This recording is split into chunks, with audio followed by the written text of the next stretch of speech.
Okay, I've got our tax deductible donation information up there while we're waiting for everybody to come in. Again, we appreciate all the donations we receive. Seems like every year we receive more and more. Meeting with our invocation from Reverend John Elder. John. Let us pray. Holy One, although we are gathered not in person, but in cyberspace, for this meeting of faith communities together for a sustainable future, we are no less united in our commitment to work together for the elements needed by all people: clean air, healthy soil, and drinkable water. We confess that we sometimes feel discouraged and even overwhelmed by the challenges we face. And we wonder if our efforts can indeed make the changes demanded by the crisis of climate change. When we are weary, renew our vigor. When we are uncertain, grant us clarity about what we should do. When we feel alone in our concern, remind us that we are members of a large and diverse community of caring people, young and old and middle-aged. When we think our voice is not being heard, grant us the creativity to find fresh ways to tell the truth as we understand it.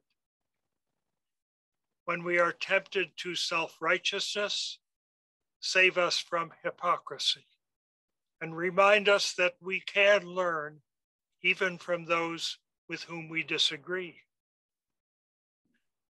When we are stressed, move us to take time for a quiet walk so we can wonder anew at all the marvels of the natural world in which we are blessed to live. Clouds, trees, grasses and flowers, birds and insects, lakes and streams, the changing seasons, the whole panoply of beauty of this unique planet. Nourish our spirits, clarify our convictions, guide our actions, and weave us ever more tightly with others into a great web of compassion for all life. Amen. Amen. Thank you, Reverend John. We come together from many faith traditions, united in our dedication to preserve and protect the creation and all living things that depend on it. And I want to welcome everyone again. Some of you just came in. I want to welcome all of you to the annual meeting of FaCT, Faith Communities Together for a Sustainable Future. And now Reverend John Elder has an announcement to make about our book drawing. John. I would like to remind our Zoom participants that you are all entered into a drawing today to win a copy of the book, Amity and Prosperity: One Family and the Fracturing of America by Eliza Griswold. In the words of one reviewer, riveting and outraging, an essential account of corporate wrongdoing, regulatory collusion, and citizen resistance in an unequal age. You may recall that Eliza Griswold was our keynote speaker at our annual meeting in 2018, and her book won the Pulitzer Prize for that year. There will be 5 copies of the book awarded today. The winners will be announced at the end of today's meeting, so stay tuned. If you are a winner, we will need your snail mail address to send you your book.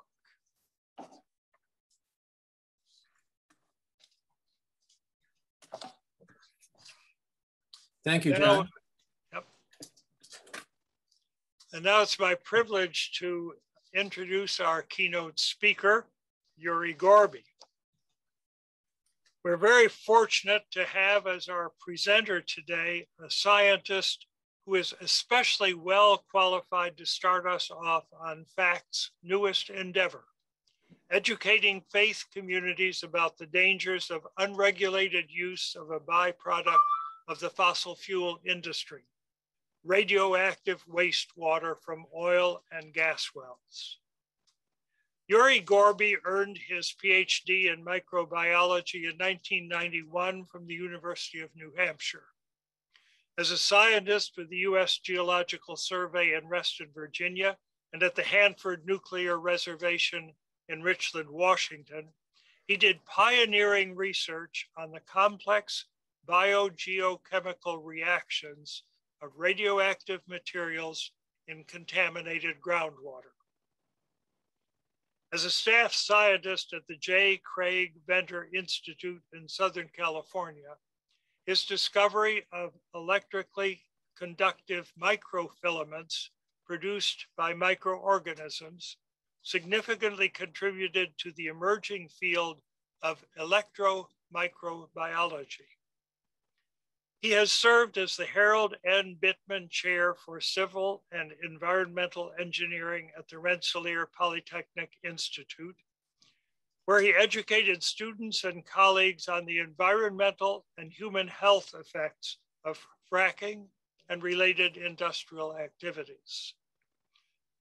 Dr. Gorby has been praised as an impassioned researcher and a thoughtful scientist academic.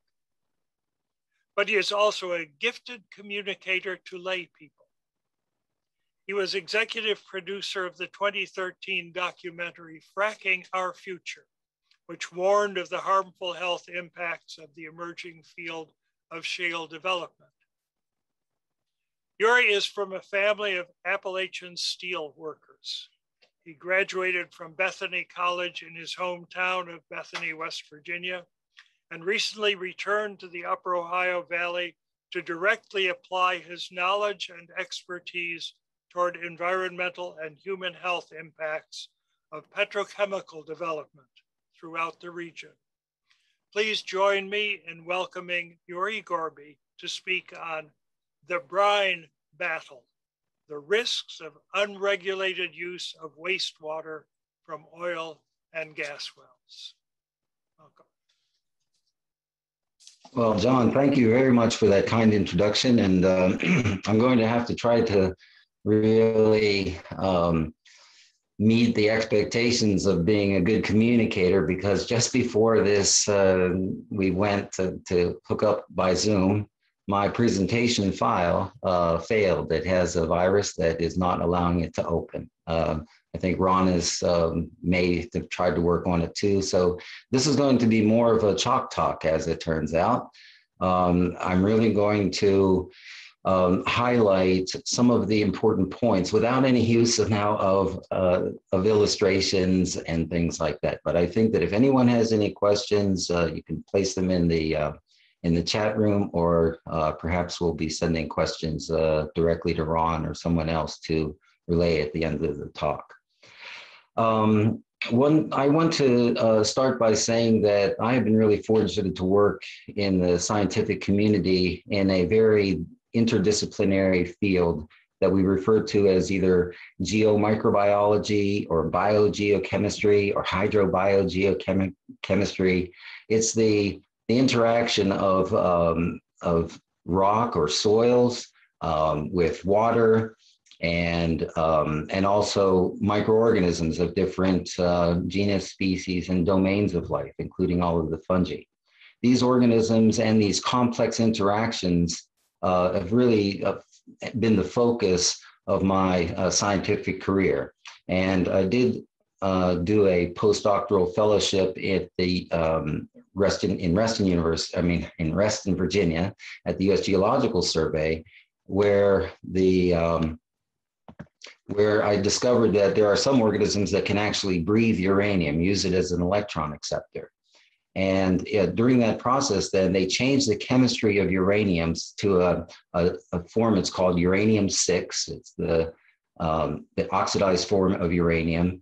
And in that oxidized state, it's quite soluble in aqueous solutions, including groundwaters. But the organisms that we discovered and the process that they enzymatically conduct uses that uranium-6 as an electron acceptor. They actually breathe uranium, and that leads to a change in the chemistry, not on the isotopic signature, but of the chemistry of that compound, and precipitates it from solution. I had some really lovely pictures and movies of this process. It's quite remarkable. And we have, following that discovery, then it really prompted some interest by the US Department of Energy because of the large plumes of not just uranium, but uranium, chromium, plutonium, technetium, americium, all mixed up with other solvents and materials that have been released into many of the soils in national lab systems and in communities impacted by uranium mining and processing. So I was fortunate then to get a position as a scientist at the Hanford Nuclear Reservation, and I had some nice pictures of this place. This is kind of I don't know if anyone has been to the Tri-Cities area in Washington State, but Richland, Washington, that area is quite beautiful, but quite stark. It's a high desert, and on there is a 600 and something square mile reservation called the Hanford Nuclear Reservation that processed uranium and enriched isotopes for making bombs, and also in the production of plutonium and a lot of other radionuclides that weren't really present on Earth so much, technetium, those. And we, one of the big problems then is the migration of these fluids now in the contaminated surfaces.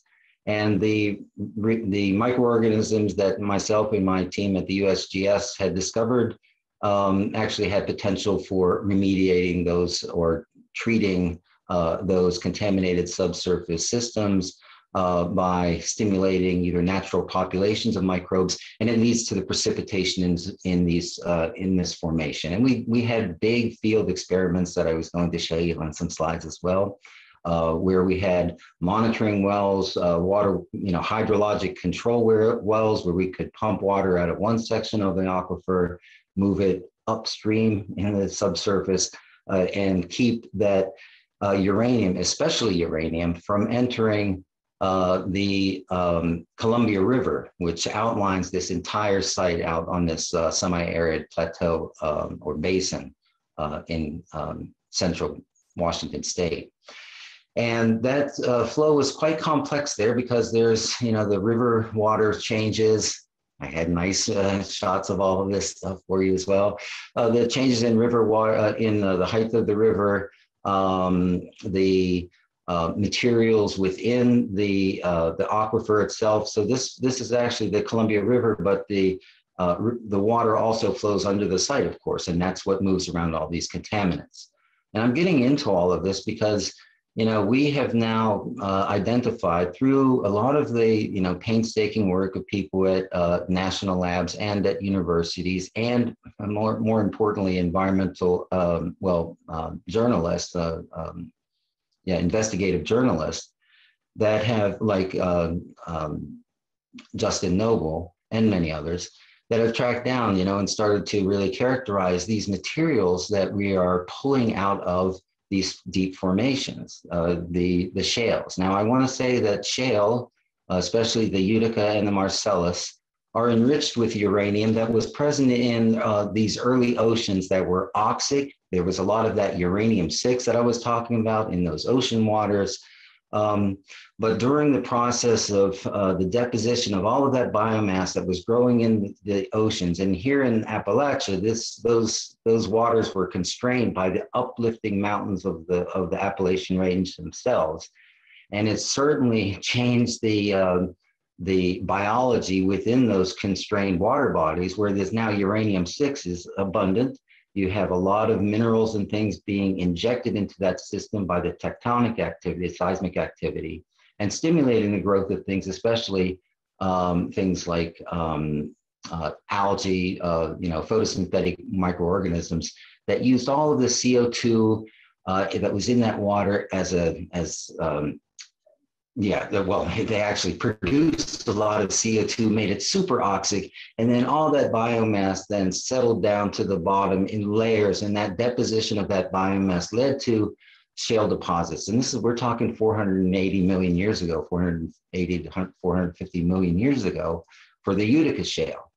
And that biomass then had all those microorganisms and other processes that filtered that uranium from the overlying waters and deposited into that material, right?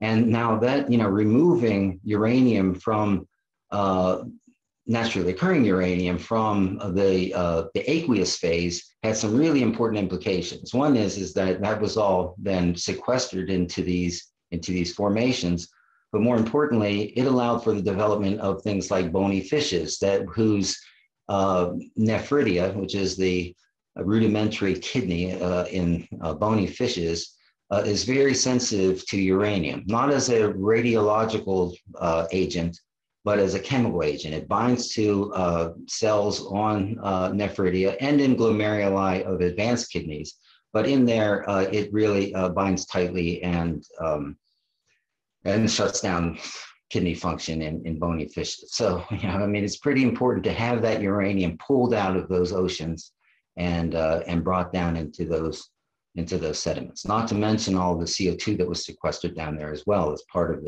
that massive CO2 consumption by these organisms, and then those organisms taking all that CO2 as biomass now and dumping it down into the deep oceans. And that fundamentally, those activities that were globally going on at the time, fundamentally changed water chemistry to allow for bony fishes, and also the composition of our gas phase above our heads. So it's pretty important.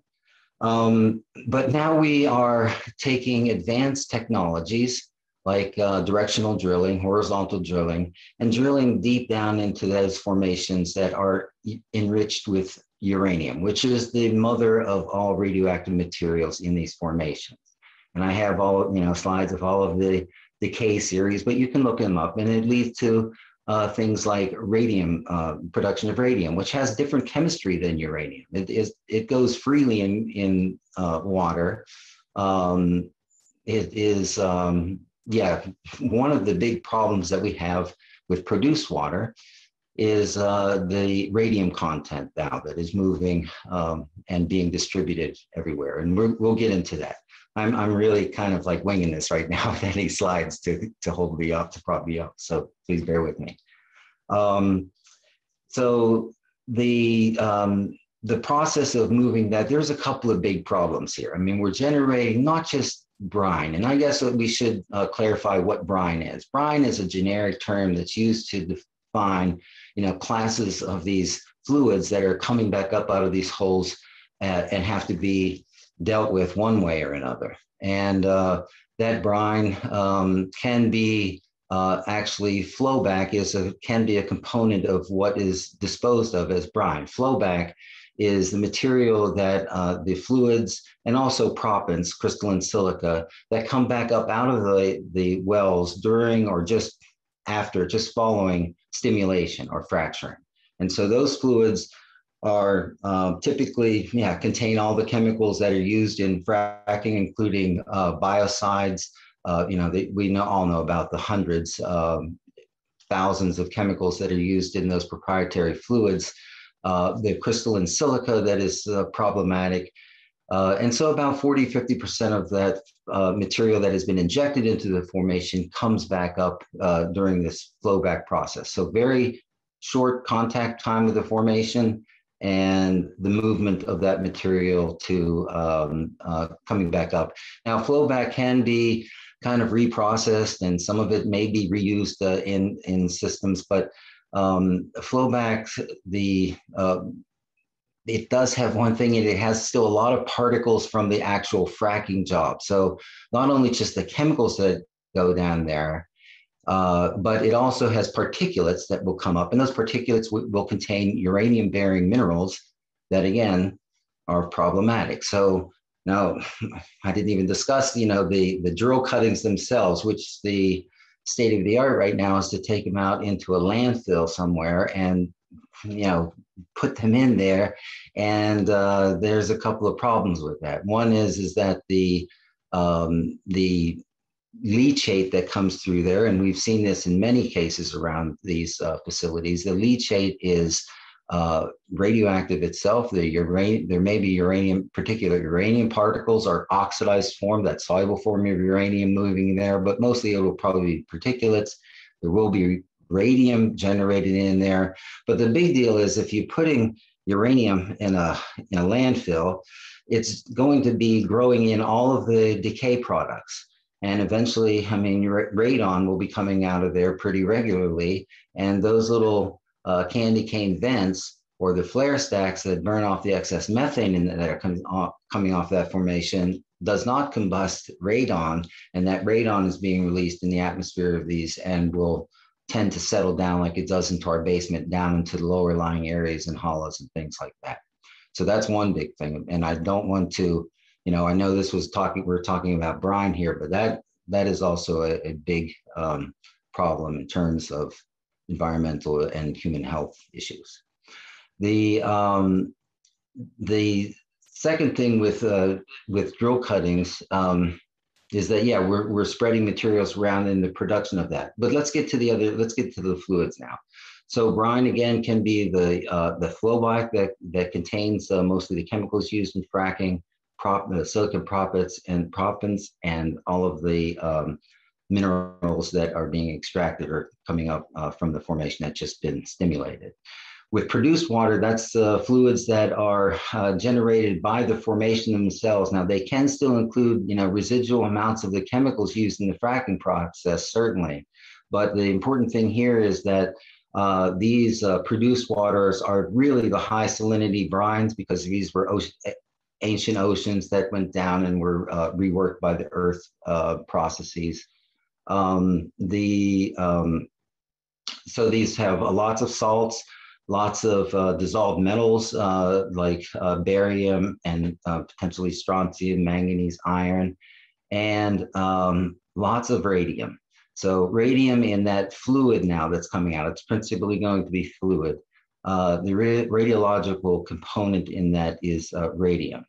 And that radium, I had the figures or the numbers on there, but I think that it's typically those fluids contain concentrations of uranium or radium that exceed industrial waste materials. They are, allowed in industrial waste something like 200 times. So from 60 picocuries per liter, that is the limit. And these things are the radium content in these is exceeding 3,000, 4,000 picocuries per liter.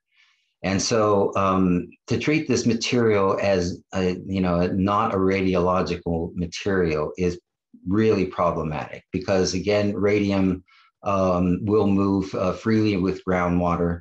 What I wanted to show you that that interdisciplinary group that I worked at the National Lab System developed complex computational models for modeling those interactive biogeochemical reactions that influence the fate and transport of these contaminants in subsurface systems. We put a lot of effort, a lot of people power into that. And these were in pretty, on the Hanford side at least, it was a pretty well-defined system, and we had it under control. Thinking about what's going on here in Appalachia, it's insane. It actually can drive a person like me and my colleagues a little bit of crazy. I can see that some of the people that I used to work with now at the Berkeley lab have been doing some work on the fate and transport of fluids related to oil and gas exploration. I'm really happy to see that work coming out, but things go slow in the scientific field. That's one thing that, it's always been a disadvantage to scientists, is that we have to not only just come up with the ideas and everything, but secure the funding, so write the proposals, secure the funding, run the experiments, get all that stuff together, go through peer review, and it's easy 2, 3, 4 years down the road after you start to do something. So there's that wave that we kind of miss by our process. But, that's the way the scientific method works. But we do know enough from the work that we've done throughout the national lab system, the university system, and these are global issues, so we work with many different countries on very similar issues regarding subterranean transport of liquid and gaseous contaminants. We know enough from that type of work to say that what's going on here should not be going on here. We have to realize that, it is somewhat, from my perspective, miraculous that uranium was taken out of the ocean and sequestered in a place where that allowed for the development of different life forms, in the ocean, including us. This is really important. I think the French, when uranium was first discovered, that the French used to drink uranium-rich water because it helped with diabetes, and hyperglycemia. But what it was doing is binding to people's kidneys and shutting them down, and then people died 2 years later. Now, this is really important stuff, right? And especially sensitive again. And I've noted a number of publications doing a little bit of more recent research for this presentation, which I wasn't able to provide. But the sensitivity of different species of fish, including trout and things, to uranium as a chemical toxin is a real problem. Okay, so we have these. What are we going to do?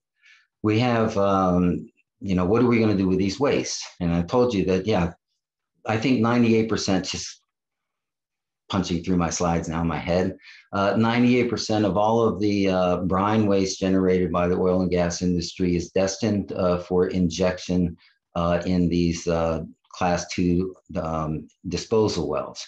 Now, that's a lot of materials. There's trillions of gallons of this stuff being produced in this country. So the 1 or 2% that was previously used, for things like de-icers, like the aqua salina, that is now, I hear, not going to be purchased by Department of Transportation here in Ohio. That's a plus. But so yeah, we're spreading this stuff around on the roads, but we are injecting, really unknown quantities of these materials into disposal wells, especially in Ohio. We have over 200 class 2 disposal wells. I think that when I looked at some of the work, some of the research that Justin Noble did, I think Pennsylvania had 16 or 20. And so, this state right here is targeted as a disposal site, and we are responding by identifying all of our transportation options to help accelerate that so we can put more of this stuff into the ground in the complete absence, or let me just say, inadequate understanding of those complex biogeochemical systems that impact the fate of those mixed contaminants in these subsurfaces without any knowledge. And when you consider that, like the injection well down in St. Clairsville, that we've seen some, work, has drawn some attention because it's, in a residential neighborhood, they have 2 injection wells there. And it sits on top of just 150 feet below that are the caverns for an old abandoned coal mine, So now they have these stringers for these injection wells going, deeper into the subsurface, but they're hanging in these coffins, they call it, And those materials and those things are very, very corrosive. They accelerate corrosion on the outside of that pipe. So what happens when that pipe fails there, when it's hanging through a corrosive environment that's 150 feet below the surface? None of those guys, I can tell you, and none of the scientists that I worked with have any idea, because we don't have the information necessary to do predictive modeling, at least something. One of my quotes that I included in our models, and I was showing some of the complex models, all models are wrong, but some are useful, that they have some use. So we can say we're not going to get it perfect, but to throw it out, that the computational tools that we have available, that would require some pretty significant characterization of the subsurface before they would ever permit an injection well. That stuff has to be done, and it can be done, but it's not being done. So I think that I probably rambled on here a little too long. I do want to say one thing at the end here in terms of thanks. I want to thank, of course, Ron and John and everybody at FaCT Ohio Valley, yeah, for inviting me to do this. And I want to thank all of you for listening in, and sorry about the lack of any presentation material. I did work pretty hard on it, so please know that. But I really want to thank the volunteers, the various groups that are really paying attention to these issues and coming together and starting to, work together. When I started working in this about 8 or 10 years ago, everything seemed to be really fractured. There are groups that are working on different things and different local problems.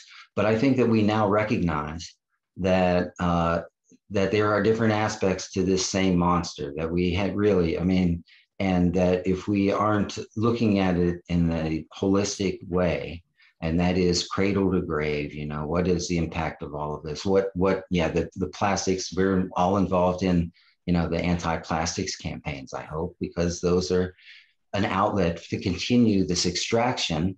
And again, we typically produce 10 times the amount of waste fluids than we do of the material that we're interested in. So we're just like, here's a big mountain of this and we're getting this stuff and somebody's getting rich on it, but we're poisoning everybody. We, again, I think that the work that's going on to fight the barging of still more material into this, to let those wells, to pump more fluids down into these disturbed subsurface systems without the adequate knowledge of the system is near insanity, from in my professional opinion. And so what I would, I really support, the efforts to look at things like spills at the offloading stations, the big docks that are planned for along and up and down the Ohio River to accommodate these, long strings of barges carrying fluids. But we also have to consider that, radiological decay and the formation of scale, not just in pipelines and, that are, proposed to carry this to reduce truck traffic, or couplings that, that drips off and you get this scale buildup that contains radiological materials in it. That will also occur in those massive barges. So that steel that's used in that barge will develop a radiological scale. And we already know that the radiological content of steels continues to increase for many, many reasons. But once you have a critical, radioactive content in that metal, it can't be reused anymore. There are laws that they cannot melt that down and reuse it because it's it's radioactive. So there are lots of things to consider here. And I hope that we, have the time to work together to raise the consciousness, not only of, our friends, neighbors, families, community members, and our political leaders, but also the industry itself to say, that this is real and this is long-term. So again, thank you everyone for listening in. And I sincerely apologize for the lack of visual material. Yeah. I think you're on mute, Linda. Unmute yourself. Okay, I'm sorry. Thank you. That was absolutely wonderful. We have just a couple questions, and then we're going to let people kind of share some of their thoughts and ideas.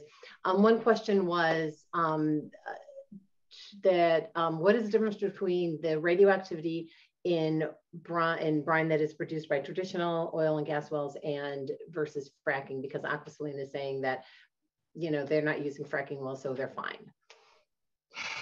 Yeah, they're not using fracking fluids. And so there is no difference in the radiological composition of fracking in the conventional sense. So the vertical wells are we're going to call those conventional hydrological fracking wells. So they were still fracked by different ways, but the impact zone was quite small. The big deal about horizontal drilling or directional drilling and fracking that entire length of that lateral leg, that has some really important implications. One is, yeah, you're going to just access much more of the formation. That's why it's a technological miracle, you know. I mean, but the fluids that will be extracted out of that will come out of that during production phase. So the produced fluids or produced water will be virtually the same as if it's fracked in a vertical well or if it's fracked in a horizontal well. But the volume will be much higher. There will be, there may be less of the fracking fluid itself because, you know, you'd have to look at it, but the chemistry might be different, but the radiological component or signatures will be quite similar. The big problem is that if you want to then kill the well, and I know I have friends that are actually, you know, drillers that are now plugging wells, that if you imagine the more traditional well coming down and there's the fracture zone there, and the pay zone then is only, you know, the imprint is pretty small, you know, 10 meters, 20 meters, something like that. It could be 100. But again, if you turn the bore, and so when you plug that thing, what they do is they put down these cements in there and squeeze these materials into the formation and kill the pay zone, and then plug with cement the entirety of that borehole going up.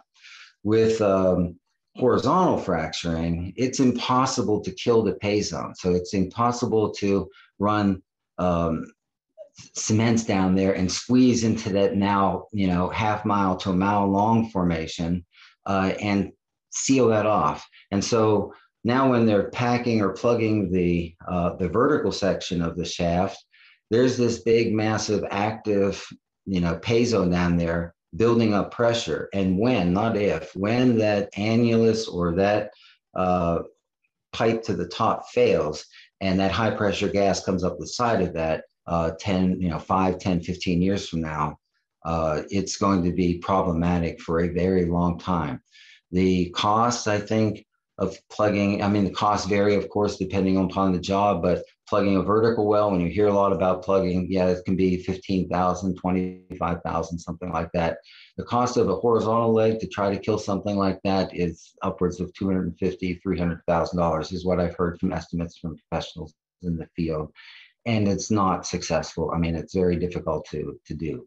So yeah, I think that the composition of that material, it doesn't matter. It's just, you have to read that wording, because I did see those comments in some press, you know, releases and things like that from the industry in their defense that, oh, we don't use frac fluids in this. This is water that's naturally, you know, in the formation, but it is produced from those same types of wells, and it is essentially the same material. Yeah. Okay. All right. That's awesome. Thank you. I mean, that's horrible, but thank you. Two more questions. Considering that uranium was brought into these formations over 350 million years ago, and considering that uranium has a finite half-life, how come uranium did not decay? Oh yeah, I don't, you know, this is one that I have a terrible memory after a bout of Lyme disease, but the half-life for uranium-238, we can look it up, someone could look it up for me, but it's very, very long. So you're not going to burn out the uranium. The daughter products, yeah, some of them radon and things, they have very, you know, I think radon is a 16-day half-life or something like that. So they burn up pretty quickly or transform into other isotopes and elements pretty quickly. But uranium has a very, very, very long half-life, and I could look it up for any. Okay. I'm sorry, there are actually two more super quick, so okay, sorry. What's a good alternative for a de-icer? What's a good alternative to aqua salina? If you happen to know any off the top of your head, or if you don't, it's okay. Yeah, no, I don't know any off the top of my head. Sorry about that. I mean, nothing that's commercially available. Yeah. Okay. I mean, I lived up in New York State where it's all about salt up there, you know, so they mine a lot of salt and your cars really suffer from it. So there's a cost benefit actually to staying home when it snows a lot. So. Yeah, and true. And but I have heard of the ODOT say that they have effective de-icers. They do not actually need this, you to use fracking fluid or brine. They've got equally effective de-icers that are less dangerous. Yeah, I heard that they have some advanced ones with non-stick polymers that are used. They're laid down before it freezes, and so it helps ice to chip off easy and things like that. Again, we want to make sure that those substitutes for that are not problematic in their own right. If they have disrupt hormone activity, for instance. Yeah. A number of people are asking if you would be willing to share your slideshow. It's absolutely not your fault that it didn't work. It's out of anybody's control, but we're all curious. We would all love to see what you put together.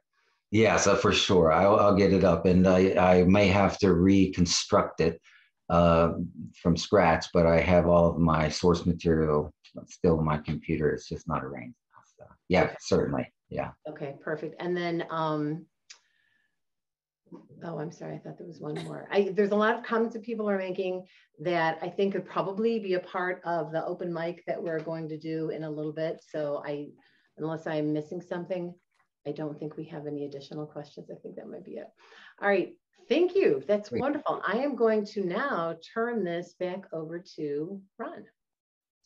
Thank you, Linda, and thank you, Yuri, for that presentation. I just got a message from Father Pizzullo. He said he looked it up, and the half-life of uranium is 4.5 billion years. Pretty long. Oh, geez. Yeah, it's not going away. Yeah. Okay, so it's not going away. Well, thank you very much. We're going to move on now to the annual report. I hope everybody will hang with us. We're going to have some more Q&A about FaCT after this presentation, and then our elections, which hopefully won't take too long. But hang in there because we're going to announce our book winners near the end of the meeting. So I'm going to use a slideshow for this report. And let me share the screen. That's not the right slideshow. Wait a minute. There it is.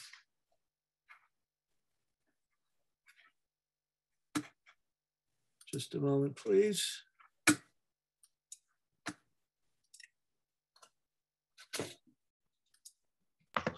Hey, Ron, why you?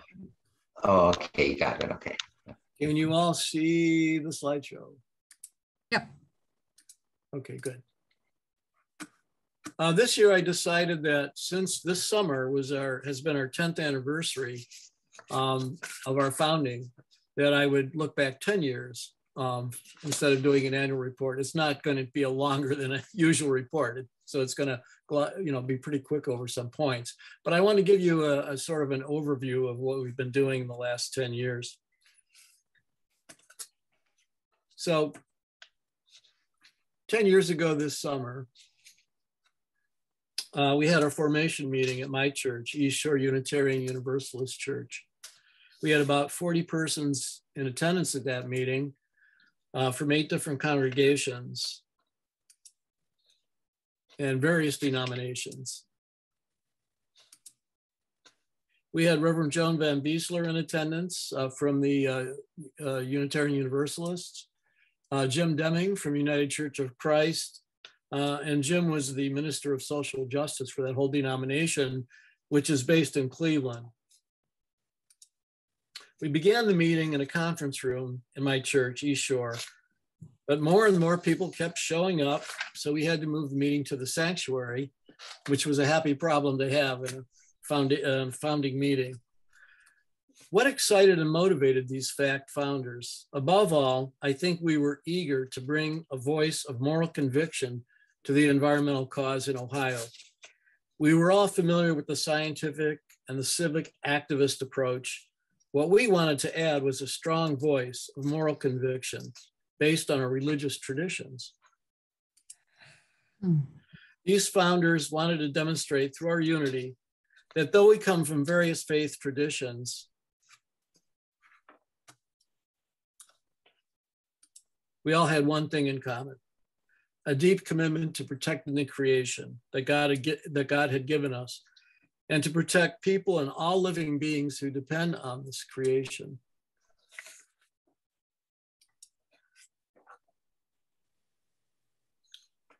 Beginning in, as I look over the FaCT membership today, I see that we come from close to 50 different faith communities in Ohio and beyond.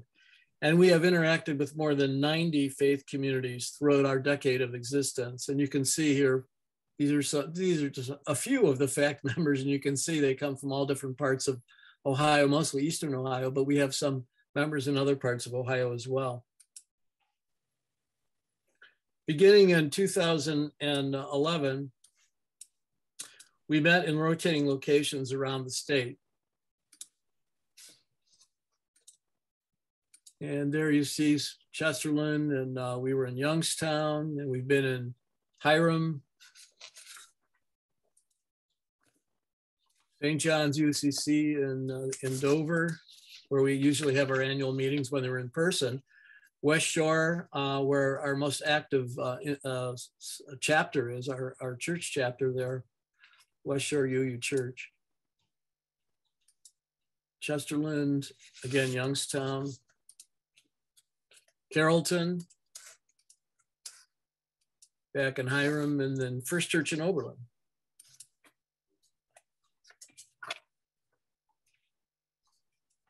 First United Church of Christ, Medina, First UU in Shaker, which is now the Unitarian Universalist Congregation of Cleveland, Federated Church in Chagrin Falls, and St. John's in Elmore. I mean, these are just some of them. There were many others. They weren't all churches, but most of them were. One of the non-church places was the Tannery in Kent. We met there in the winter. It was a winter meeting, big meeting. And then after the meeting, we marched over to the campus and painted "No Fracking" on the rock, on the big stone on the front of the campus. We had permission to do that, by the way. Okay, and then things began changing in 2015. We drafted bylaws that year. We elected a board of directors. We incorporated as a nonprofit, and we got our 501c3 tax exempt status that year as well.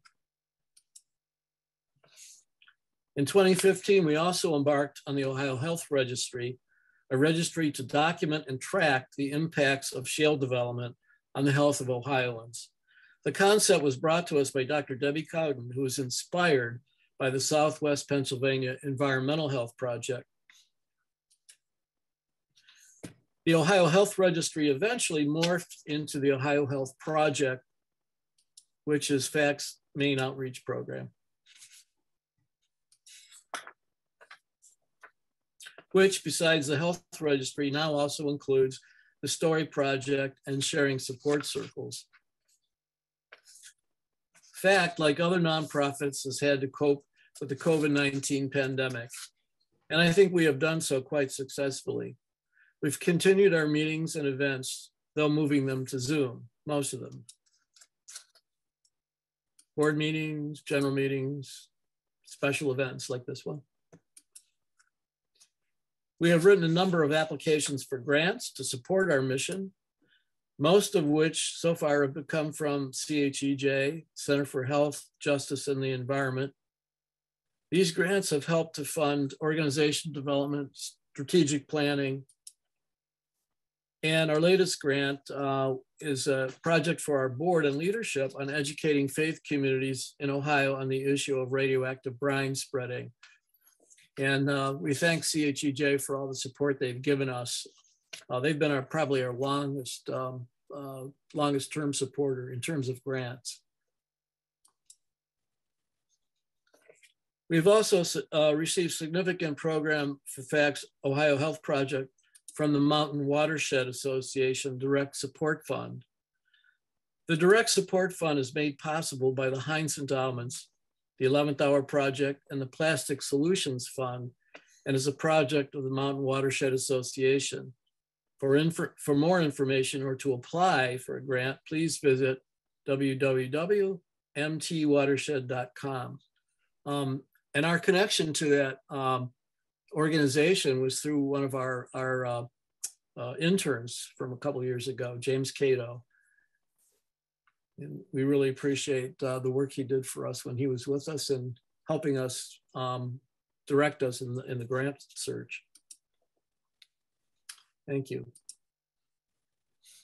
We do have a grant pending from the Social Justice Fund of the Community of St. Peter in Cleveland. If granted, these funds will be used to support the OHP Story Sharing Project and the OHP Sharing Support Circles.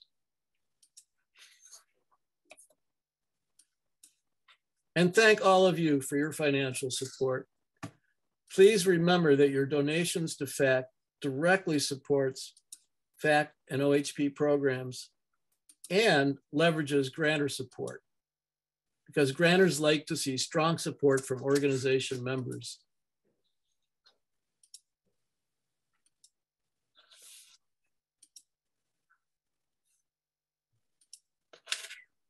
Soon the FaCT board will undergo organizational development and leadership training.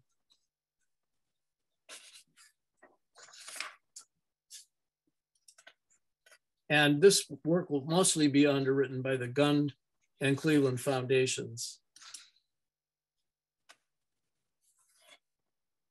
Now, this will help position FaCT to apply for a major grant to fund professional management staff.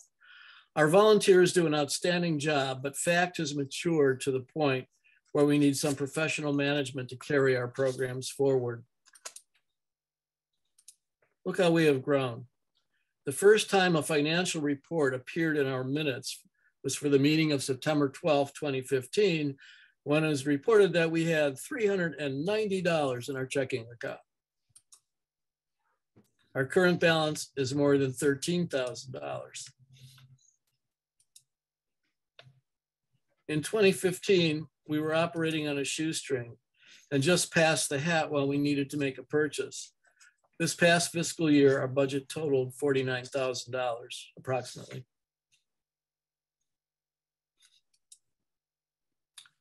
Each year for the past several years, we have received thousands of dollars from you, our members and friends. Again, thank you for that. Thanks to our FaCT Board of Directors. I was president this past fiscal year. Pastor Margaret Mills was vice president. Linda New and Ann Caruso, both our secretaries, I would call them our co-secretaries.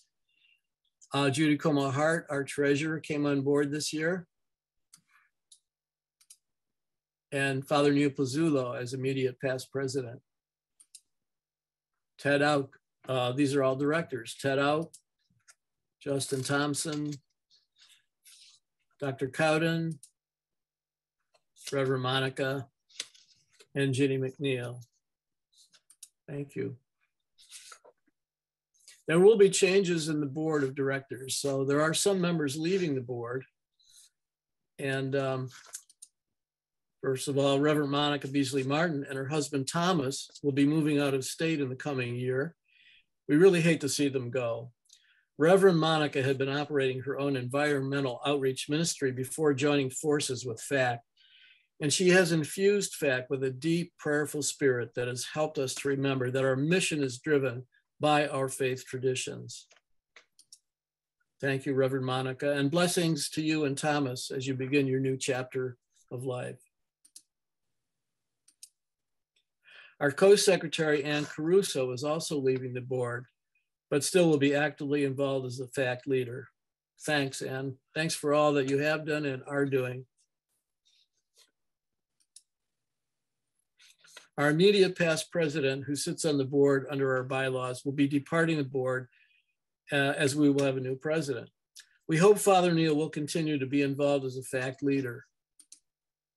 He is in Tennessee now, but through the magic of Zoom, he has managed to participate in board and committee meetings when he's not rescuing parishioners from floods or filling in pastoral duties for colleagues who fear getting COVID. Thank you, Father Neil. The FaCT board then will have a new president, a new vice president, a new treasurer, and 2 new directors. Thanks to our committee, team, and task force chairs and members, all the volunteers that are working with these groups. And thanks to our great intern, Caitlin Cruz. She's been great. She's been with us through the whole pandemic, and we hope to hang on to her a little bit longer. She will be graduating at the end of the year. And thanks to all our members and friends in Ohio and beyond. Thanks to all our generous donors.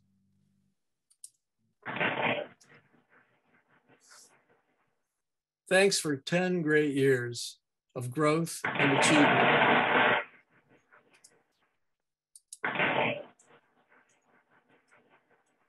Okay, we got that. Your strong financial support helps FaCT in two ways. As we said before, it supports our programs directly, and it leverages support with grantors. Okay, at this point, we're going to now have an open mic. I call it an open mic. I guess if,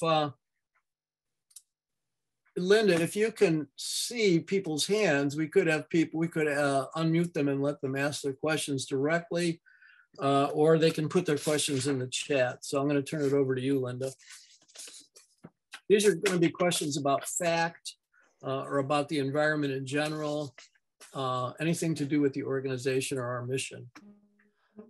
Absolutely. Any questions anyone has about what we're doing? I also think that this time is kind of devoted to people talking about what your group is doing. Like yes. I know that Mary, and I'm sorry if I'm pronouncing your name incorrectly, but Aguilera.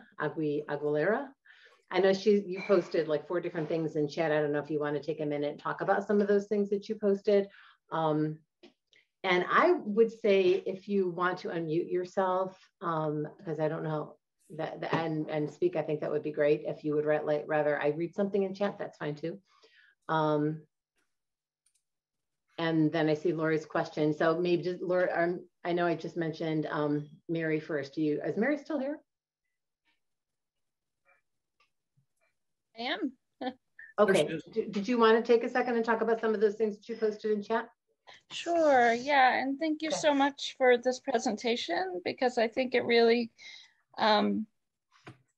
drills down into and connecting all the issues of what we're facing here in Ohio. So thank you for taking on this important topic. And because the oil and gas industry doesn't have, they basically have a free pass in Ohio to do whatever they want. The brine issue is one issue that we can actually have a opportunity to stop, some of the harm that's being done. So so the Ohio Brine Task Force has had a 12-week pressure campaign, and for the next 6 weeks, we're asking people to call every week to we'll post to specific people to call.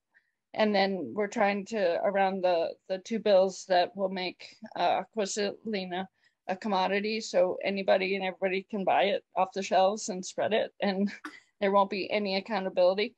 So those 2 bills that are in, one in the House and one in the Senate, they both had proponent-opponent testimony, and we're just keeping an eye out for them, and we're just trying to keep the pressure on. We're feeling pretty good about it, but we don't trust, anybody or any of the legislators around this issue, when there's money involved. And then, like Yuri was talking about, the connection to the plastics industry, it's huge. The infrastructure bill, the money that they are trying to put into this Ohio River Valley around the petrochemical industry. There's permitting of storage facilities under the river, just got permits. I mean, it can be overwhelming, so don't get overwhelmed. But like I think Ron was saying, if we come together, we can do this. We can, Teresa Mills says, constant pressure, constantly applied. If we can all come together and build this pressure and just let them know they're not welcome here, I think that's the key. And I'll stop there. All right. Okay. Thank you. I'm going to read 3 of the question or points that were made in the chat.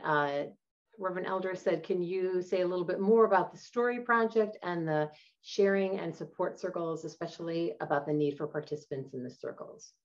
And I don't know if Ron wants to take that. If Dr. Cowden is here, and I think she is, perhaps she would like to answer that question. She's the director of the OHP. Debbie, are you here with us still?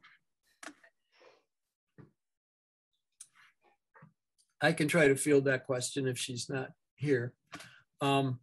Just interrupt me, Debbie, if you get in and hear me talking, because if I do something wrong, you can correct me. But those 2 programs, the story sharing, let me tell you how they got started.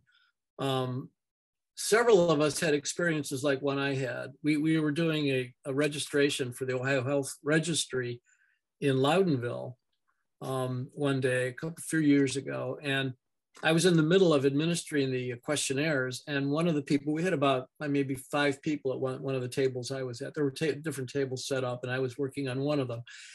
And one of the participants said, can we just stop here for a minute? I really need to tell you what I've been through. I just want to tell you all what I've been through. And she told me the story, what had happened to her, that she had been away for a while, and she came back to her house, and her cornfield of her neighbor was all harvested way ahead of time. She thought, what's going on? Why would they take their corn out so soon? And a few days later, in the middle of the night, these big trucks came in, and they started erecting a drilling platform for drilling for gas. And she was horrified, of course. Nothing she could do about it directly because it was not on her property. But she said, I can't stay here. I just cannot live here next to this. So she went to her realtor, and he said, I'm sorry, the value of property just dropped $20,000. She said, I can't afford a loss like that. So she was stuck. And it just was a heartrending story. Her whole life had been there. All her friends were in that community. Her family was there. And she wanted to move, and she couldn't even move for her health. So I thought, well, okay, that gave us the idea that, people need to tell their stories. And if we collect these stories and share them with the public, it'll help the public understand what people are going through in Ohio. Often people that are, people that don't have a loud voice. They're not prominent. They're not in an organization. They're just ordinary people trying to live their lives. And so that started the story project. And then we thought, these people need help. They need support on an ongoing basis. Maybe telling their stories in a group setting with other people that are affected, and then we discovered, this is a concept that's been going on for a lot of different trauma.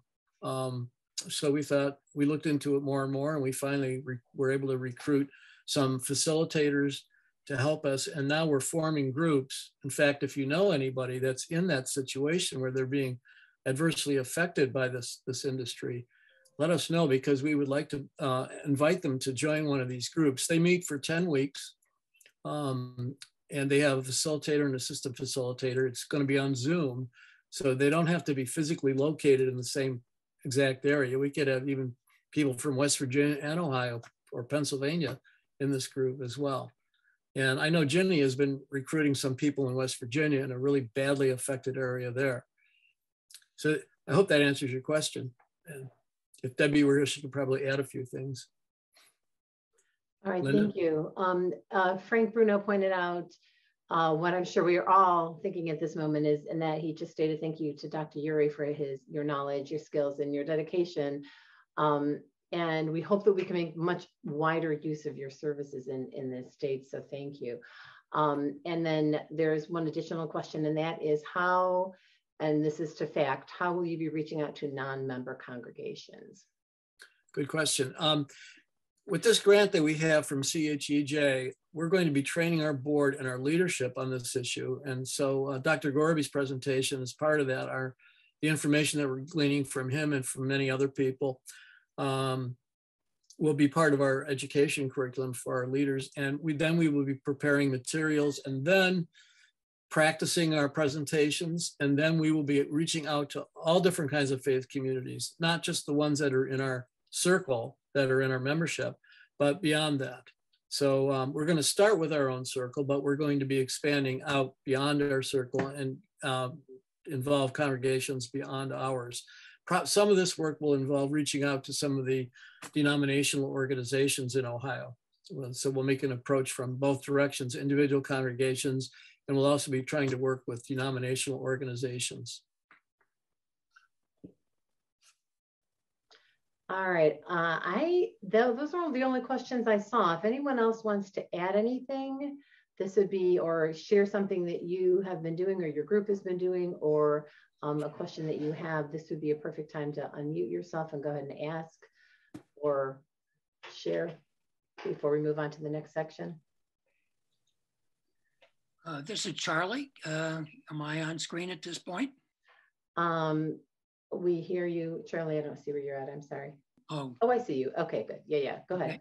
Okay. This afternoon at 2 o'clock, my local council person in Bay Village came by. She's running for office in November. And she said, is there any questions you have for me? I said, well, my 3 most important topics are environment, environment, and environment. And I do have a request, and that is, can you find out if there's any way that Aqua Salina is still being used in Bay Village? You know, I put in a call to the service department maybe a couple of years ago. They said, we don't generally use it, but sometimes we do use that on particularly cold days. So she may look into that a little further. She said she had already put in a request to the service department, but it is something that we have an opportunity at this time of campaigning to talk to our local representatives and to ask that they eliminate Aqua Salina at the local level. That's my comment. That's awesome. Thank you so much for speaking up. I think that's awesome. Yes, and I think I would like to point out, Linda, that if you heard some of the testimony before the House in May, I was just watching some of it on YouTube. And one of the things that was pointed out there by one of the witnesses was that the Turnpike Commission and ODOT both said that they had used this product before, but they only used it in very extreme cold conditions and only in remote areas. And ODNR has said that it's not safe. They don't think it should be used. And this legislation that's pending would take away all regulation. It would be, this product would be commodified. People could buy it off the shelves, put it on their driveways, on their steps. You know, kids could track it into the house. It's really a nightmare of radiation that we're talking about. Maybe Yuri would like to comment on that. Well, I know that, you know, working at a national lab, and if I had that on my feet, I wouldn't be able to get into the building, you know, because they have hand and shoe counters that detect radiological materials. Yeah, tracking this stuff around, especially when it becomes particulate. Now, I know that, you know, it doesn't change the radiological component, but breathing that material in and having it reside in our lungs once it's dried out and, you know, there's material flying around. Yeah, this is, again, will be an ongoing problem with serious health impacts. So. Thank you, Yuri. Yeah. Linda? I'm muted again, sorry.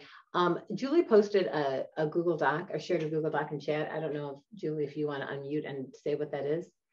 Sure. Hi, everyone, and thank you so much today. This presentation has been wonderful. I shared a document. I'm on the Brine task force, and this is something that we're working on, is contacting our senators and our legislators and educating them on these brine bills that they're trying to pass. So everybody is welcome to join us. And I believe Mary dropped something in the chat as well. Thank you. Yeah. Thank you, Julie. I should point out that we're going to be working with the Ohio Brine Task Force also, and UU Justice Ohio has been working with the Ohio Brine Task Force and with us. So in fact, 3 of our board members, including Linda and Jenny, who are on this meeting today, have been in meetings with UUJO on this issue. So as Yuri pointed out, it's good to see that, you know, maybe we're doing a little better in getting together and gathering our forces to one strong voice. That has the most impact if we can do that. I agree. All right. Okay, how are we doing for time, Linda? Are we? I think our time is up. We had one other comment from William, and that was just that, you know, in support of spreading of all brine, not just the brand Aqua Salina. Aqua Salina is just the one that is getting all the attention. And I'm sorry, who just posted? Okay, that's William again. Push your county commissioner to pass resolutions to not approve future use of oil and gas brine for de-icing and dust control. Currently, only Athens and Franklin County have. And I think I totally agree with that this can be addressed from a local level as well as from a state level. And Mary just posted the social media toolkit again for, I believe this is the Brine Task Force.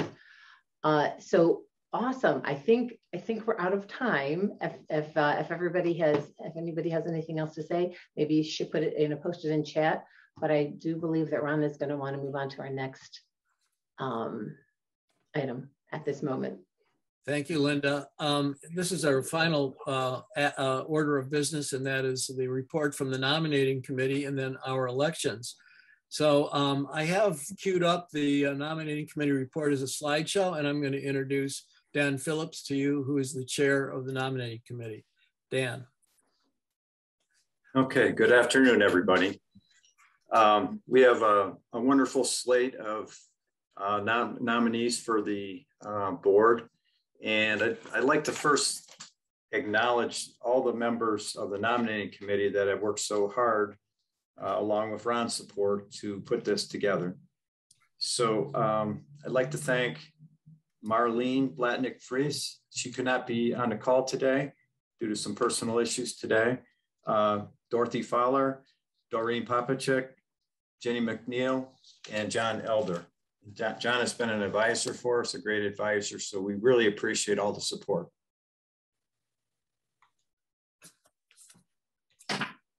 So I'd like to go over meeting the candidates.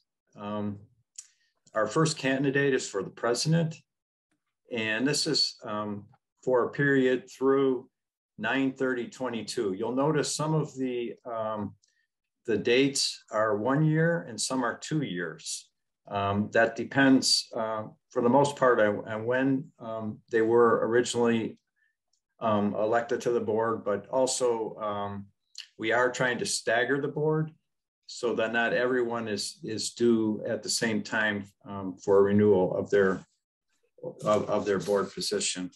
So Margaret is the pastor at St. John's United Church of Christ in Elmore, Ohio. She has experienced religious education program organization development and leader in the UC denomination in Ohio. She's completing her term as a FaCT board vice president, and she is seeking the FaCT board president. Our next position is for vice president, and that's Ted Ock, and that would be through 9/30/23. Ted is the program coordinator for the Frack Tracker Alliance and FaCT's expert on fracking infrastructure. He's done a pioneering work in drone and light aircraft photography of fracking infrastructure. And midway through his current term as board director, Ted is now seeking a 2-year term as board vice president. And for secretary, that is Linda New, and she is seeking a term similar to Ted's through 9/30/23. And she heads the West Shore FaCT, and she manages social media presence for FaCT Ohio and helps edit the FaCT Ohio newsletter. And she is a leader of West Shore FaCT. Linda has helped to create a strong environmental outreach in the wider community around West Shore UU Church. And she currently is serving as co-secretary, and Linda is now seeking a 2-year term as secretary. And Ron Prosak, he's currently on the slate through next year, through 9/30/22. I want to say this about Ron. He stepped up. We did not currently have a member that we could nominate. We are still looking for that member for a 2-year term. And so if anyone on this meeting today, or if you know some, please contact Ron or myself, and we would be certainly happy to put them forth for nomination. For the treasurer position, just for Ron, he's outgoing board president. He's the chair of the Social Justice Council of East Shore UU Church in Kirtland, Ohio, and a founding member of FaCT. And under his leadership, FaCT was incorporated in 2015 and achieved 501c3 tax-exempt status in 2016. And he expanded the budget 20 times its original size from 2015 to 2021. Our next candidate for director is Judy Camuhart, and this would be through 9/30/23.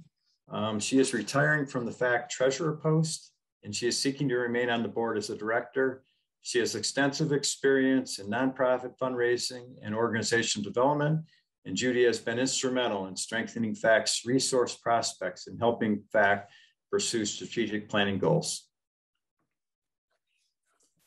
And also nominating for a director position is Dr. Debbie Cowden, and this is through 9/30/23.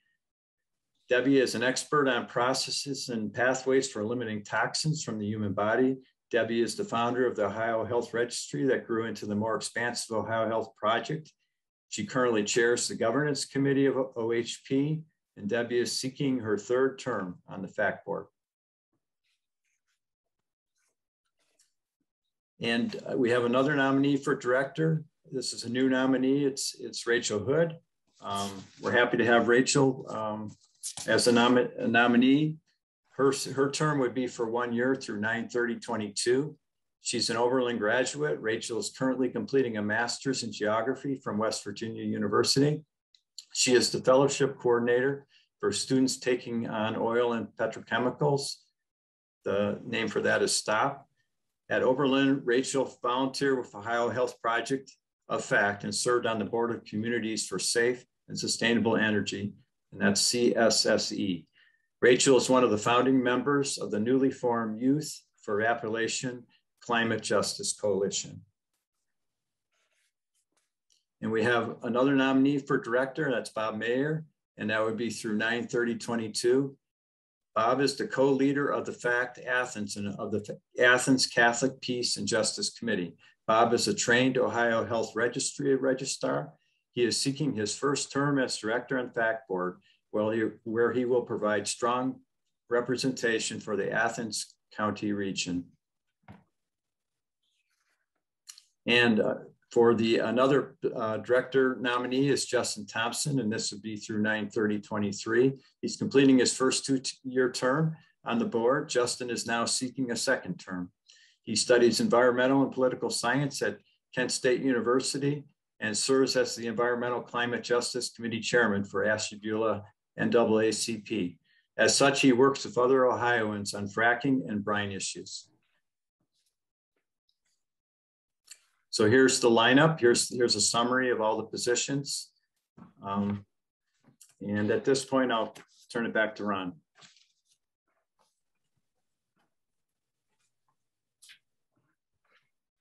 Thank you. Thank you, Dan. Under the bylaws, at this point, I have to ask, are there any nominations from the floor? And I'll ask our secretaries if they can scan the audience in case I miss anybody. Okay, I see none, I hear none.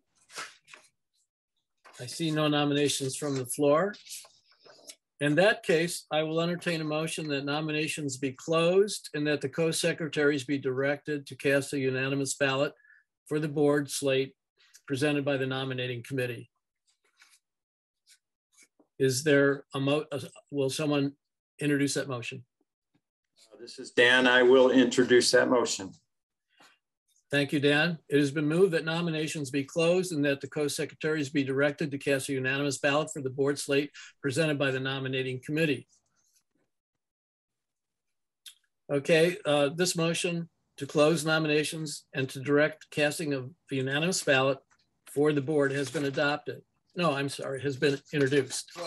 Is there, I'm racing ahead. All those in favor say aye. Aye. Aye. Aye. Any opposed, no. Okay, motion has been made to close nominations and cast a unanimous ballot for the board slate has been adopted. And therefore the candidates are elected for the offices and terms as specified on the board slate from the nominating committee. And I want to personally thank the nominating committee. They started their work early in the year in February, and they weren't just looking at nominations. They were actually working on developing leadership in the organization, not just on the board slate, but on committees and other tasks. So thank you all for your service on that committee, and congratulations to the new board. Thank you for being candidates and for being willing to serve on the board of directors. And finally, thanks to all of you who have participated in this meeting today. Ron, I think Dorothy Feller has her hand up. And we're going to, yes, go ahead. I move that the FaCT organization commend our president, Ron Prosak, for outstanding service to the organization, including being a founding member, growing the organization to include 50 different faith communities, sustaining the organization by creating bylaws, getting the 501c3, reaching out in programming to include the Ohio Health Project, to register persons impacted by shale development, testifying at the Ohio legislature, attending most committee meetings, and much, much more. He has a deep moral conviction to the environmental issues in Ohio based on the unified voice of many different faith communities.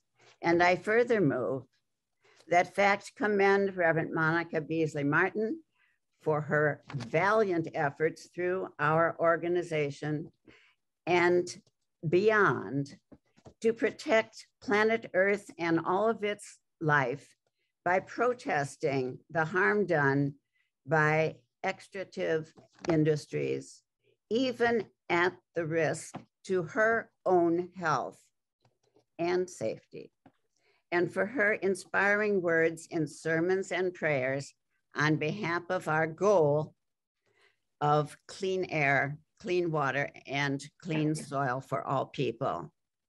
May her faith and faithfulness continue to be an example. Thank you, Dorothy. Second. The motion has been made, I won't repeat it, and it has been seconded.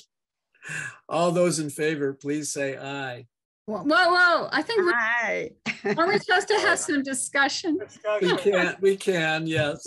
We can have discussion. Okay, Yes, think, Judy. I think it's the opportunity for everyone to give credit to Ron and Monica. And I can show you, I've been on the board less than a year, but it's been my privilege to work with Ron and actually the rest of the board. But Ron, I can tell you that there are few organizations that have the kind of leadership that you have demonstrated. I think this group is very lucky to have had you at the helm for the last 10 years. And I think you put us in a good position going forward.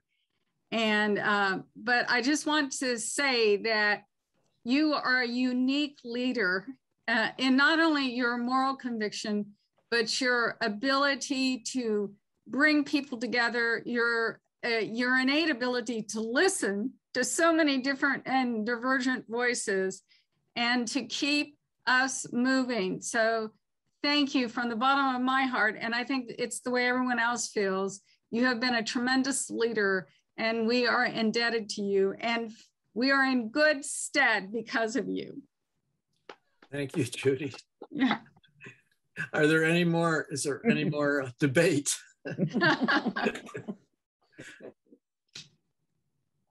I would like to say, to add to the motion regarding Reverend Monica, I really feel bad that she's leaving, and I thought she was going to be leaving, moving out of state very soon, but it turns out some things have improved. She's been able to get her job back that she had before, and so they're delaying their departure from Ohio for a while, but they still will be leaving Ohio in the next, during the next year sometime, probably in the spring, I think she said. So I would like to say personally, thank you, Reverend Monica, because you really have, you have kept the the spiritual center of our organization together. You keep reminding us that the work we're doing is God's work, that we're inspired by our faiths, our various faiths, to work to save the creation. You always kept that clearly before us, and your words have always been very inspiring to us. So thank you. I guess a motion is on the floor. So can I say something, please? Yes, Reverend Monica. I just want to say thank you to everybody. I wasn't expecting this.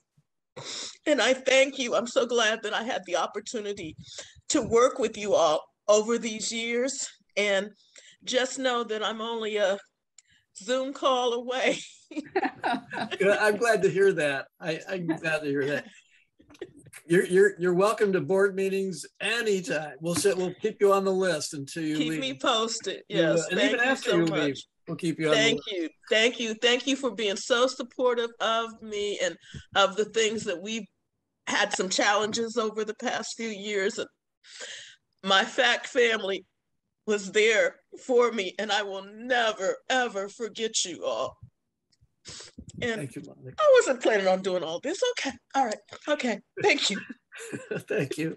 Monica is going to do our benediction in a minute, but I'm going to let her compose herself after that while I guess we need to vote still. Call the question. I'm calling the question.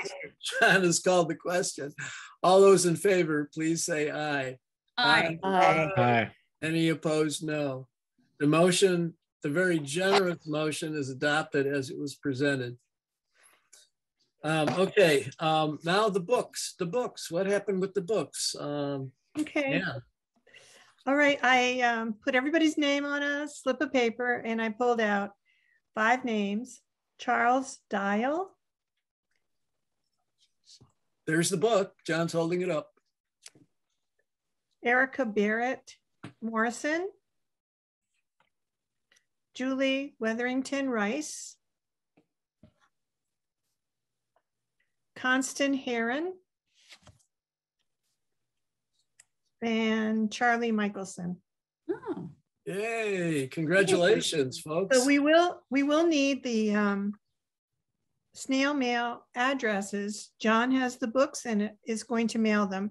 So maybe if those people could put their address in the chat, if they don't mind doing that. Otherwise, if I don't have your snail mail address, if I don't get it, I will send an email asking for it.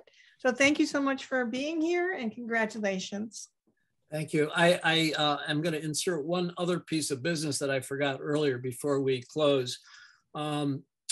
There's been some discussion regarding the newsletter. How do you want to receive the newsletter? If you would like to receive a printed copy of the newsletter, would you please type in the chat printed? If you prefer getting only the electronic version of the newsletter, could you please type in the chat electronic? If you want both, which we're doing for most people, just type the word both in. So printed, electronic, or both. And our secretaries will do a rough count just to give us an idea. We may send out another poll in the newsletter, but this will help us think about this. Okay, and so, and you're still typing, and I appreciate that you're doing that. Mm-hmm. And I think what we are recording this, and Dr. Gorby has given us permission to access that recording.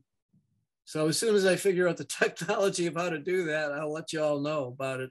I think maybe Linda and Ann can help me with that. They probably know, but we'll figure it out. It's going to be in the cloud, so we'll find the link to it. Thank you, everybody. I'm going to turn it over to Reverend Monica, who will bless us and send us on our way. Reverend Monica. As FaCT's old fiscal year has ended and a new one begins, let us take a moment to pray. God, creator of us all, as FaCT embarks on a brand new year of environmental plans and actions, we ask that you continue to direct our paths make the vision that you have set before us plain. Please add to our numbers a diverse group of like-minded people. Remind us that even with faith as small as a grain of mustard seed, we can say to this man-made mountain of death and destruction that is plotting against our land, our air, our water, and against all living things to move. And it will most certainly move. Give us the strength to not back up, shut up, nor give up until victory is finally won. And it is in your mighty name that we collectively pray, and all your people say with one voice, Amen. Amen. Thank you, Reverend Monica. And thank you, everybody, for being with us. And please enjoy the rest of your weekend. Goodbye. Thank you.